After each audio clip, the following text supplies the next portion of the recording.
Nossa comunidade, como já disse, tem essa oportunidade de receber a Marina Natati, seus pais, padrinhos, amigos, alguns talvez, que estão aqui para este momento importante, no dia em que a liturgia da igreja, a palavra de Deus, nos coloca uma pergunta importante: quem é Jesus para você? Quem é este homem de Nazaré? Então, antes de começarmos a nossa reflexão propriamente sobre o Evangelho, quero chamar aqui à frente. Quem são os pais da Marina? Vocês? Vem cá. A Marina está espirrando. Isso, muito bem, neném. Está nascendo dentinho? É por isso, né? Então, fica vocês dois aqui. Fica um pouquinho mais para lá. Não, ela fica mais para cá. Vem mais para cá. Você, isso, agora vocês, para a comunidade ver. Então, estamos apresentando a comunidade. Qual é o seu nome? O Sérgio e a Renata, a mãe e o pai da Marina. Ela hoje assume, pela vontade dos dois, esta marca do sacramento do cristianismo. Cristã. Pela vontade de Deus. A Marina nem sabe o que está acontecendo aqui. Está me olhando porque achou estranho. E todas as crianças, quando acham alguma coisa estranha, um barulho novo, elas olham. Então, como primeiro ato da nossa dimensão sacramental, esta apresentação para a comunidade, e em seguida eu faço uma pergunta a vocês dois. Sérgio, você quer que a Marina seja batizada? Sim. Você quer que a Marina seja batizada? Sim. Vocês dois prometem educar a Marina na fé cristã católica? Sim. Sim. Muito bem. É a partir então deste compromisso dos dois que nós continuamos a nossa celebração e daqui a pouco teremos o gesto sacramental. Começamos com a apresentação e com o compromisso deles. Sem a apresentação e sem o compromisso dos pais, não adianta. Por isso eu insisto com todas as pessoas, um dos critérios fundamentais para se batizar uma criança é o compromisso dos pais em assumir a fé e ensinar a esta criança a fé. Vocês podem então agora retornar e depois nós continuaremos o rito sacramental. Meus irmãos e irmãs, hoje o Evangelho nos coloca uma pergunta interessante. Quem é de fato este Jesus de Nazaré? Jesus vai até uma região de Cesaré de Filipe e ali ele pergunta às pessoas: o que estão falando de mim por aí? O que estão dizendo a meu respeito? E alguns respondem: Senhor, estão dizendo que tu é Elias. Elias era um grande profeta que tinha subido aos céus numa carruagem de fogo. E Elias possivelmente estaria voltando. Então, deve ser que você seja Elias. Outros dizem que é Jeremias ou algum dos grandes profetas. Enfim, Jesus quer saber o que os outros estão pensando a respeito dele. Na verdade, o grande interesse de Jesus não é pela opinião pública, mas, acima de tudo, pelo que os seus discípulos pensam e creem.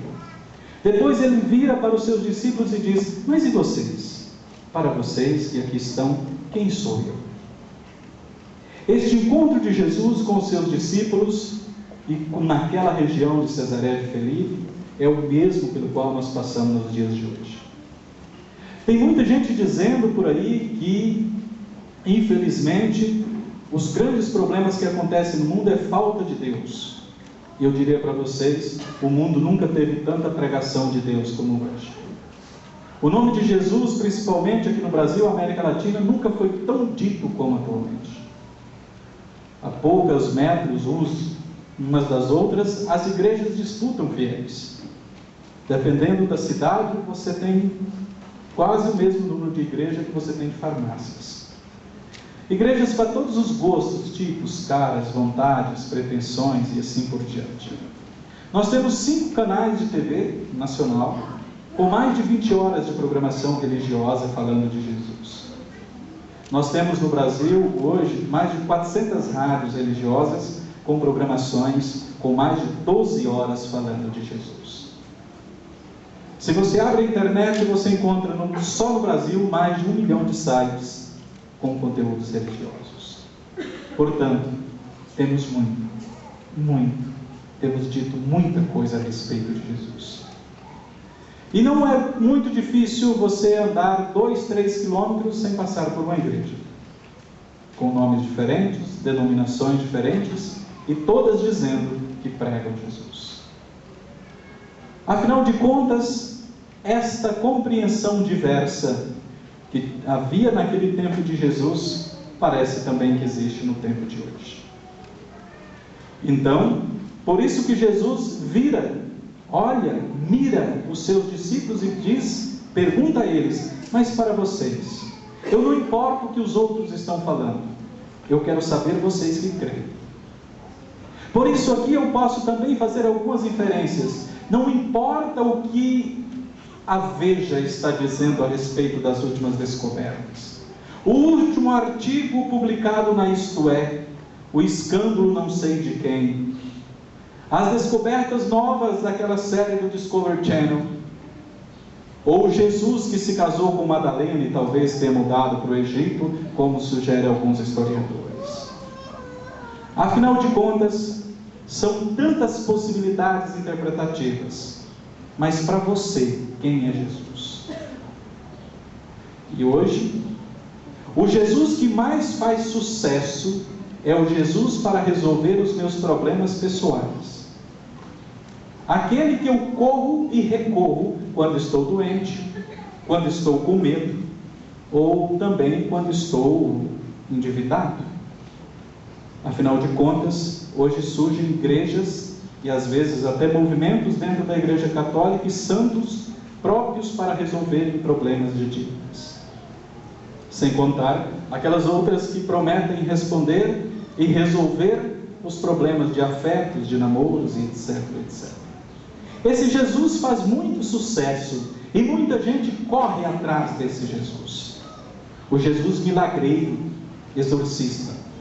Jesus que tira demônios, que te cura, que dá prosperidade. Este é o Jesus que mais faz sucesso. E é um dos que mais nos atrai.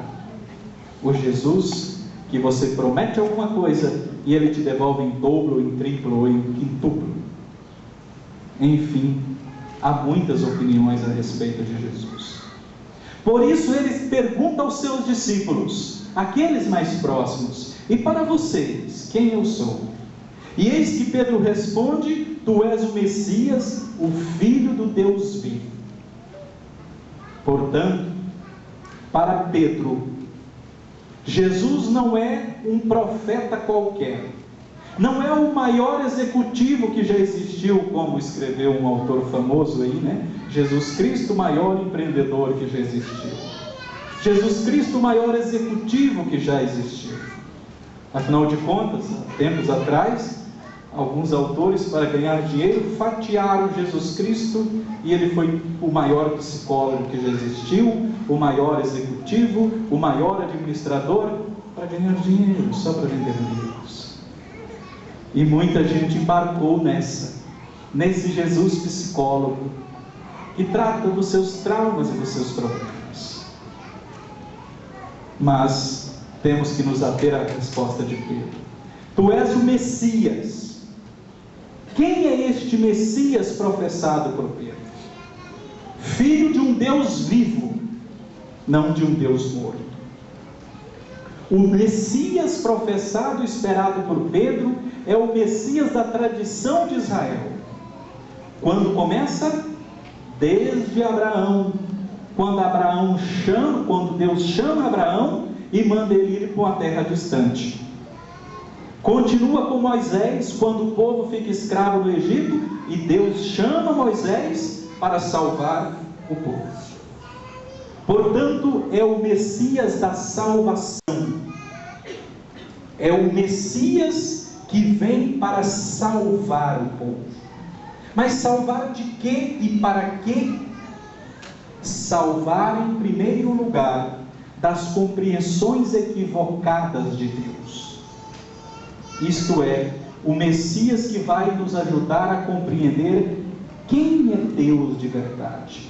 E por isso Deus vivo não é só o Deus dos antepassados, não é só o Deus das memórias, não é só o Deus das procissões, não é só o Deus das festas, dos casamentos, não é o Deus do exorcismo, mas é um Deus vivo. O que Pedro quer dizer com isso? Que este Deus de Jesus, este Messias, não é um Deus que se prende a uma lei, a uma convenção, mas acima de tudo é um Deus que gera vida, porque Ele é vivo. É um Deus que é capaz de ser para o humano um sentido e um sentimento de esperança. Não um Deus de rituais. E aqui tem algumas coisas interessantes, porque tem muita gente que, apesar de serem cristãs, ainda se preocupa com Deus de rituais. Por exemplo, eu tenho que ir lá passar pelo ritual do descarrego da minha terceira e quarta geração antiga, porque senão vou estar amaldiçoado. Que Deus é este? Isso não existe, não no Deus de Jesus. O Deus de Jesus é o Deus vivo e que gera vida. E eis o que diz Jesus para Pedro: muito bem, Pedro, você respondeu corretamente. Eu não sou um profeta qualquer, eu não sou um ilusionista qualquer, não sou um milagreiro, eu não sou mais um na história de Israel. Bem feliz, aventurado estou. E por isso digo que você é pedra, e sobre esta pedra construirei a minha igreja. Aqui nós precisamos fazer uma clara distinção. Muitos se equivocaram pensando que Jesus está dizendo que Ele está fundando a igreja sobre Pedro. Não, é sobre a resposta de Pedro. Não é sobre a pessoa física carnal de Pedro, mas é sobre a resposta dele: tu és o Messias, o Filho do Deus vivo. Daí nasce a igreja de Jesus, a eclésia. A palavra que vem aqui no Evangelho é igreja, na palavra no original é eclésia, que significa comunidade ou povo. Aqui quero fazer uma comparação interessante. Como que nasce o povo de Israel? Quando que começa o povo de Israel? Com Moisés, que vai ao monte, pega as tábuas da lei, desce com os mandamentos e diz: aqui está, de agora para frente nós somos um povo. É dali que nasce o povo de Israel. De onde que nasce o povo de Jesus, a igreja de Jesus? Desta profissão de fé, que Ele é o Messias, o Filho do Deus vivo. Por isso ele continua: nenhum poder poderá abater sobre esta igreja. E mais, o poder do inferno nunca poderá vencê-la. Agora vem a parte engraçada da homilia, né? Tem a parte séria, a parte engraçada, brincadeira. Mas então, o poder do inferno nunca poderá vencê-la. Qual é a imagem que nós temos de inferno? Agora, enquete pública, fazer igual Jesus agora. Você perguntando o que falavam dele, né? Podem falar agora. Qual a imagem que você tem de inferno? Pode falar tranquilamente, essa é a parte da enquete. Igual fogo. Mais o que tem no inferno? Sofrimento. Mais o que? Os espetos. Parece uma churrascaria, né? Mais o que? Vocês lembram do inferno? Mais? Hã? O cheiro não é bom, mas o que? Enxofre, podridão, vermelho, quente, trevas. Vocês estão esquecendo de algumas coisas. Ah, do capeta, né? O capeta vocês estavam esquecendo do capeta. Mas tem mais coisas no inferno, né, Gorete? Hã? Mas ainda faltou a panela, o caldeirão fervente. Isso. Aquele tanto de caldeirão fervendo, assim, espeto e brasas, enfim. Quando nós falamos de inferno, nos vem até a mente este lugar, um lugar físico, com capetas. Hã? Os gases metanos explodindo tudo. Engraçado, explode tudo, mas continua lá, né? Continua. Enfim, imagens que nós criamos do inferno. E se a gente observar bem, já disse isso para vocês, esta imagem de inferno só pode ser criada por cozinheiros.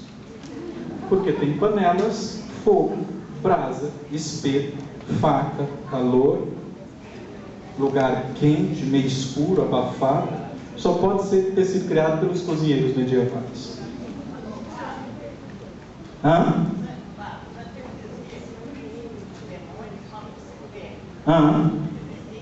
Sim, está na Bíblia. Lá, o chefe de todos, Lúcifer, o anjo da luz. Quem sabe um dia a gente fala sobre isso.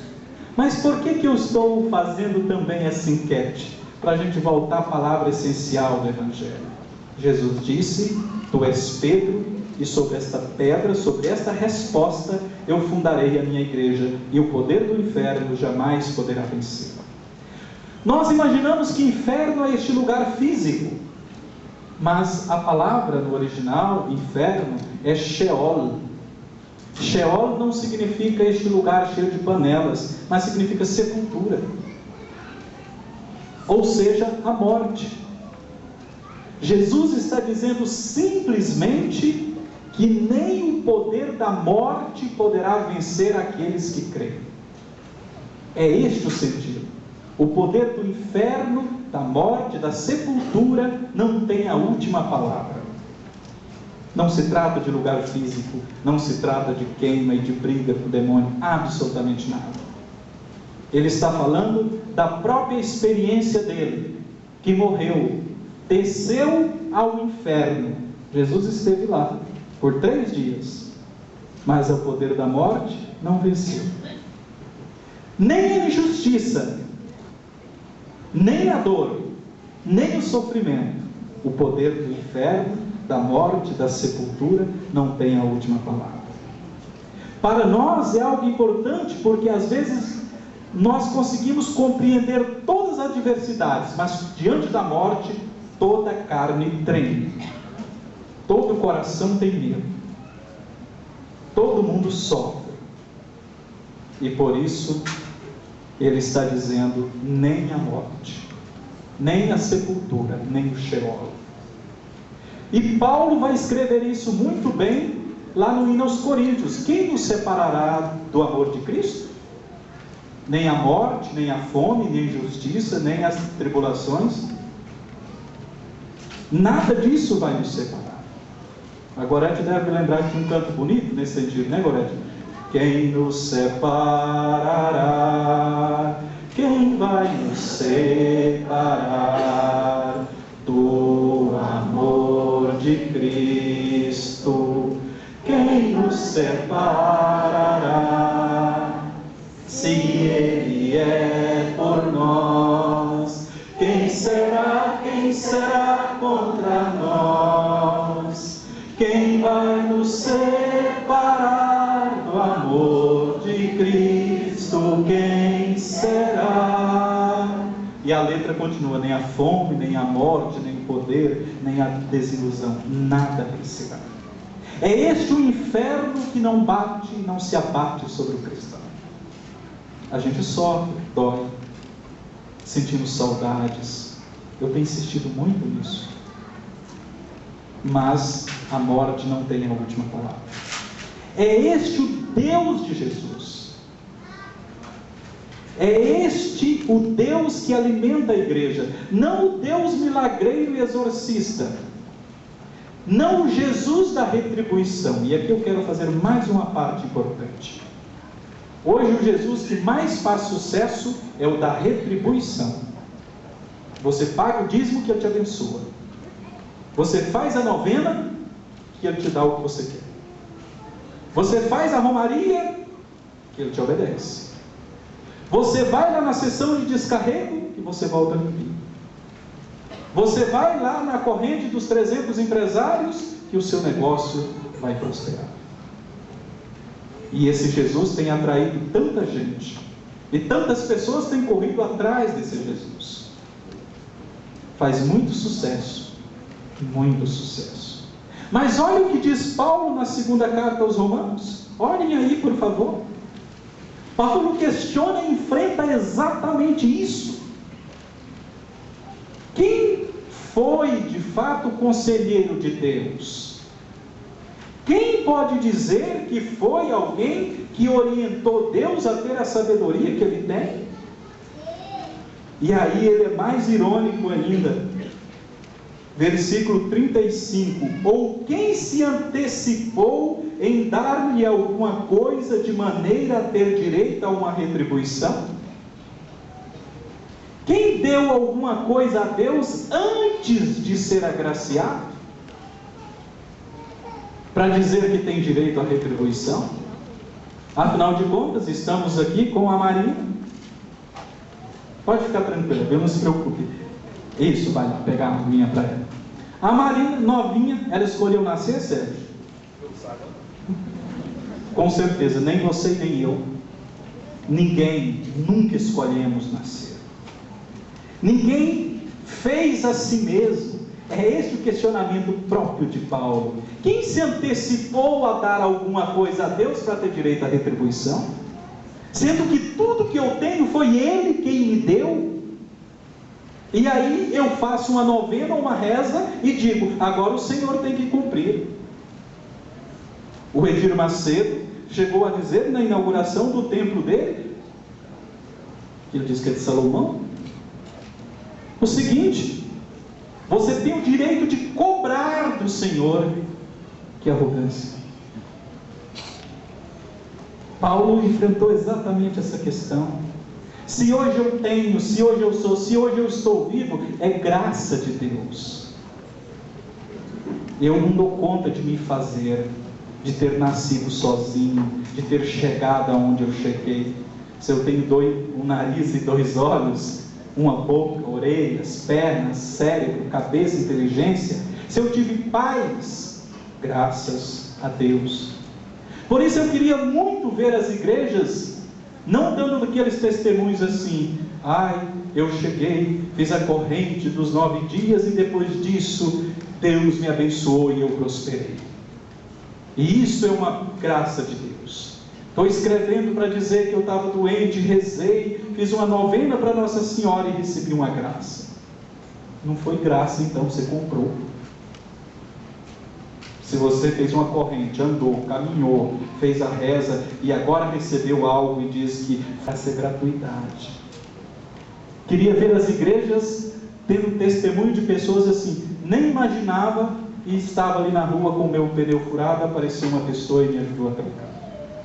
Isso é sinal da graça de Deus. Hoje poderia eu ter amanhecido com dor de barriga, mas amanheci bem, graça de Deus. Nunca imaginava, o Sérgio, como é que chama sua esposa mesmo? A Renata. Sérgio, de repente, nunca imaginava conhecer a Renata. Se conheceram, tem um neném. Isso é graça de Deus. Coisa que nós nem pedimos. Amores que nós nunca pedimos e surgem. Filhos que nós não pedimos e nascem. Amigos que nós não esperávamos e chegam. Oportunidades. Sofrimentos que nos ajudam a nos compreender. Isso é graça de Deus. Isso sim merece que a gente agradeça. Então, para que serve a reza e a oração e os pedidos e as novenas e os terços e os etc? Para que nós não esqueçamos somente que não podemos sem Deus. Mas não estamos nos antecipando. Eu vou lá, vou rezar 3 dias e depois de 3 dias vai acontecer um milagre. Corrente de Facebook, né, Gorete? Coisa mais estúpida. Chega lá no seu Facebook, no seu e-mail, repasse essa imagem a 10 pessoas e depois de que você repassar, um grande milagre vai acontecer na sua vida. Estupidez.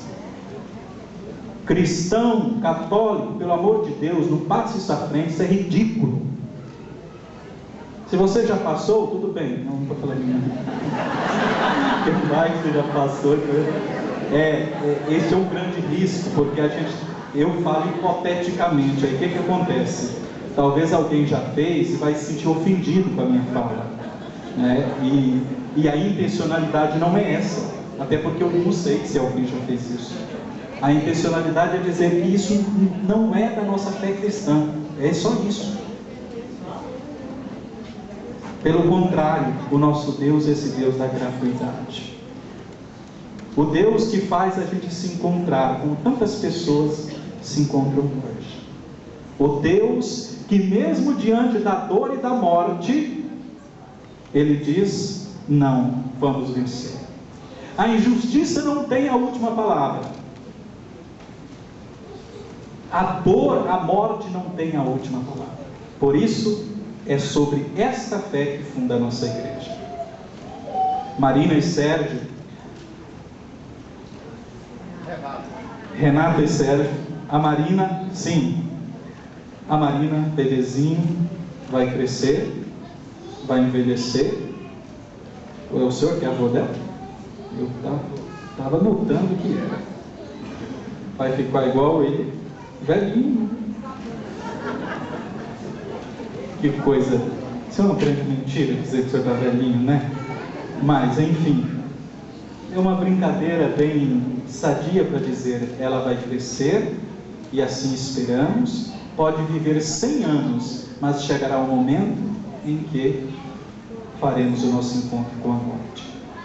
Mas por meio deste sacramento, acreditamos que nem a morte irá nos separar de Deus. E como será? Acreditamos que o mundo, este cosmos todo, a Terra, o planeta Júpiter, Marte, Saturno, as galáxias Hades, ZA25, a galáxia 43F, enfim, todo este universo caminha para Deus. E nós um dia, jovens, velhos, bonitos, feios, enfim, todos nós nos encontraremos. Nem a morte poderá fazer com que a Natália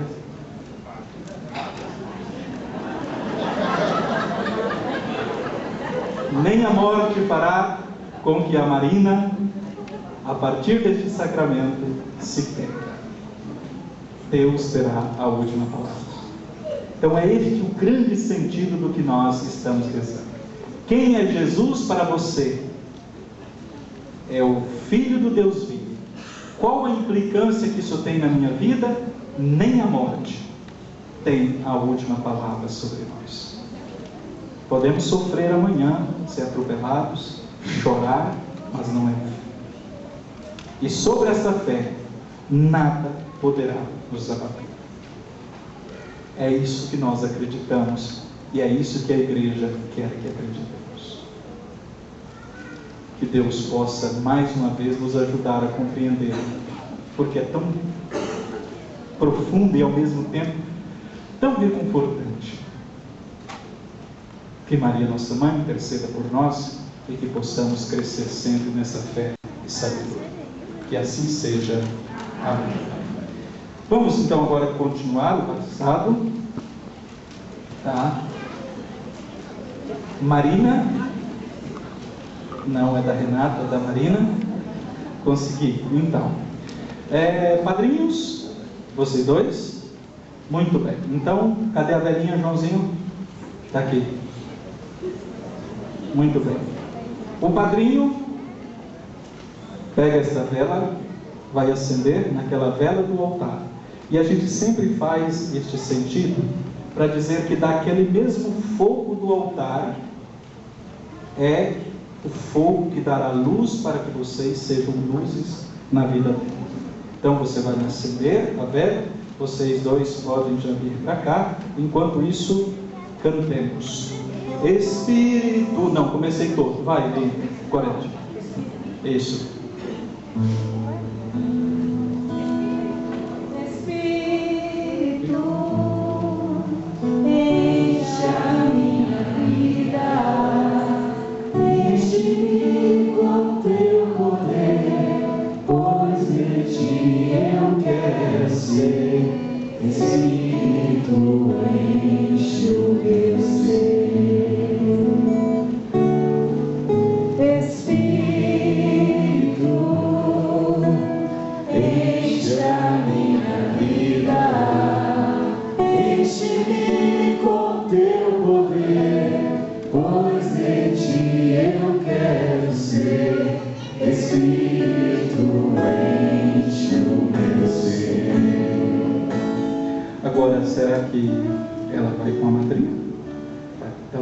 Marinha vai segurá-la.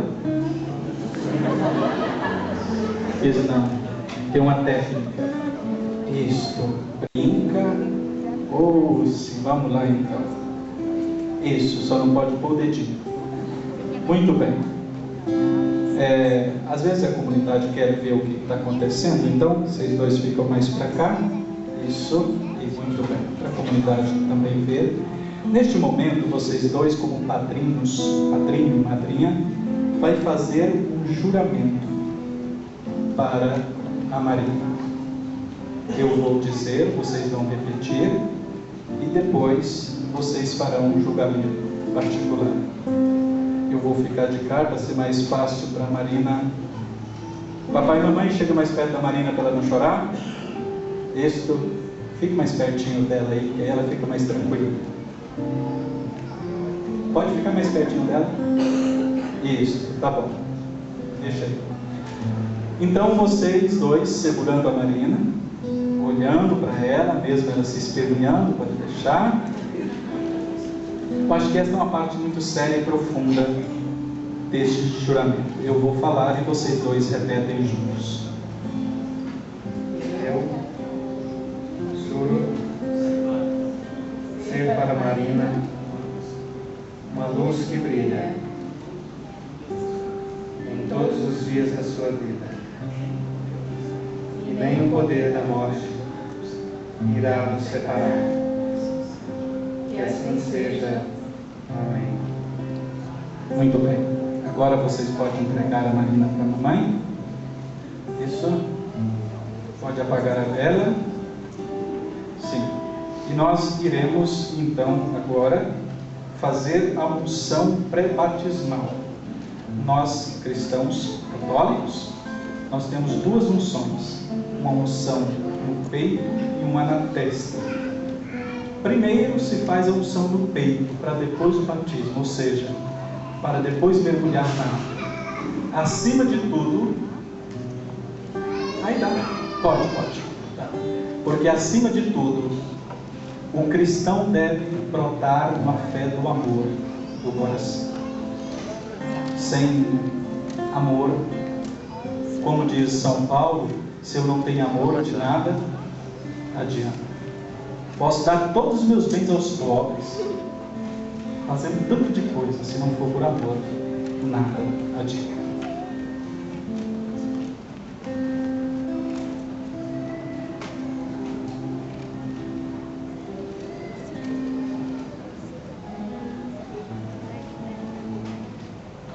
Você que está fazendo foto, se quiser ficar aqui mais pertinho, pode ficar, não tem problema não, viu? É porque às vezes tem alguns padres que não gostam, mas é pelo contrário. Bom? Deixa eu ficar de cá, que todos podem ver. Assim. Marina, que Cristo seja a sua luz e a sua força. Que Ele penetre em sua vida, assim como este óleo penetra em seu peito. Amém. Agora vamos pedir a bênção para esta água. E agora eu quero convidar os avós para virem aqui, para junto comigo pedir a bênção sobre a água. E eu sempre gosto, quando tem avós pertinhos do batizado, para dizer que aqui está o ciclo da vida, né? Avós, pais, netos, daqui um dia bisnetos, e assim está o grande mistério da vida.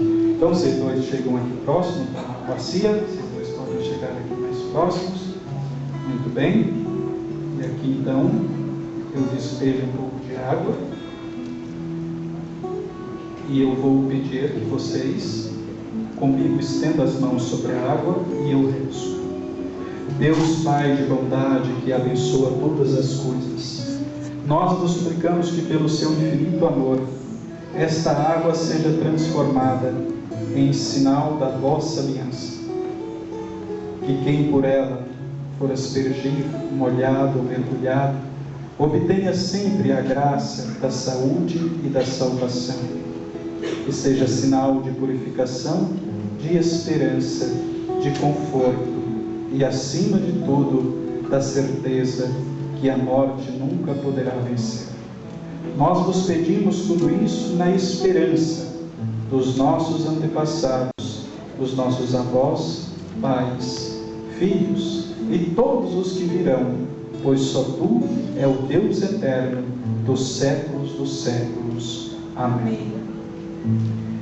Então agora vamos à parte de molhar a cabeça da Marina.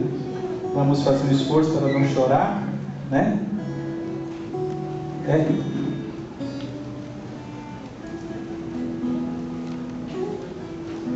Batiza-me, pois minha alma sedenta está. Batiza-me, Senhor, com teu Espírito, pois minha alma sedenta está.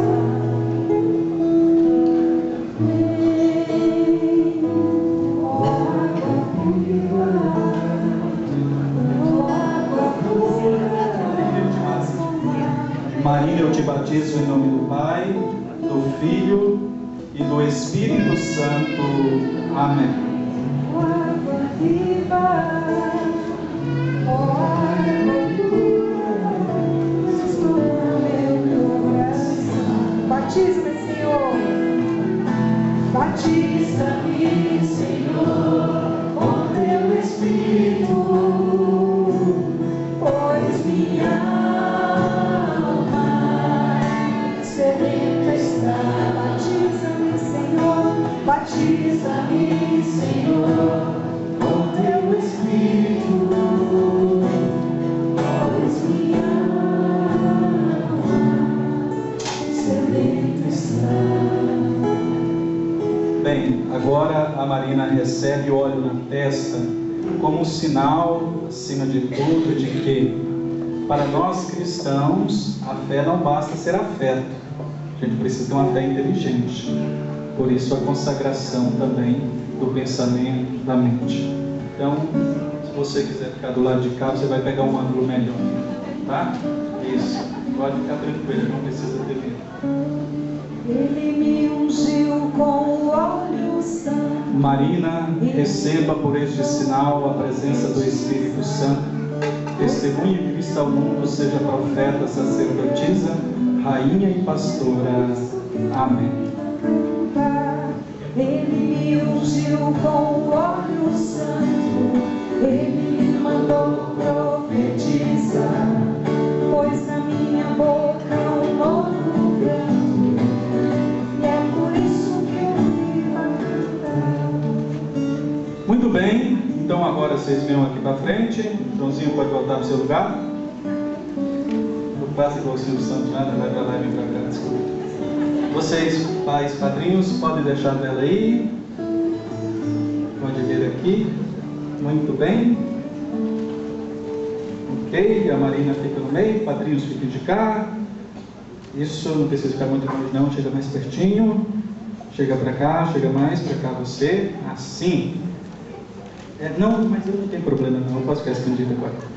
O importante é que agora esta comunidade cristã aqui presenciou mais um encontro deste neném lindo com Deus.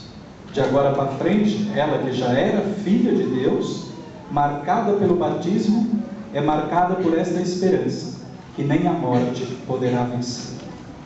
Por isso agora eu peço à comunidade uma salva de palmas para Marina.